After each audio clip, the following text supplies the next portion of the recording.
हवेत गोळीबार करून व्हिडिओ काढणाऱ्या कैलास फडाला परळी कोर्टाकडून जामीन मंजूर झाला आहे। 1 दिवसाची पोलीस कोठडी सुनावल्यानंतर कैलास फड यांना परळी प्रथम वर्ग न्यायदंडाधिकारी यांच्याकडून जामीन मंजूर झाला आहे।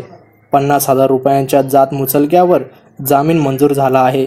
या घटनेचा व्हिडिओ सोशल मीडियातून हे व्हिडिओ व्हायरल झाल्यानंतर पोलिसांनी कारवाई करत संबंधित व्यक्तीवर गुन्हा दाखल करत अटक केली होती।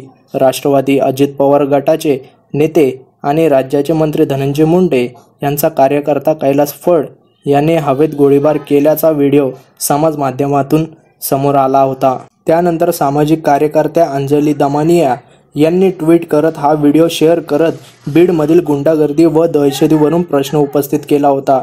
या व्हिडिओच्या आधारे पोलिसांनी परळी शहर पोलीस ठाण्यात गुन्हा दाखल केला। मात्र आज कोर्टाने या प्रकरणी 50,000 रुपयांच्या जात मुचलक्यावर कैलास फड याला परळी कोर्टाकडून जामीन मंजूर झाला आहे।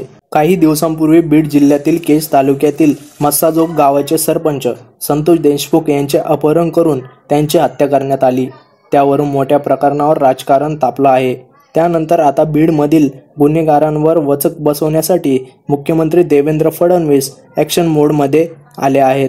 या प्रकरणाची चौकशी आणि संपूर्ण तपास सुरू असतानाच फडणवीसांनी आज नागपुरात बोलताना मोठं वक्तव्य केलं आहे। बीडमध्ये आम्ही कोणतीही दादागिरी चालू देणार नाही असं म्हणत त्यांनी थेट इशारा दिला आहे। एकीकडे विरोधाकडून धनंजय मुंडे टार्गेट होत असताना दुसरीकडे महायुतीच्या भाजपाचे आमदार सुरेश धस यांनीही धनंजय मुंडेवर हल्लाबोल केला।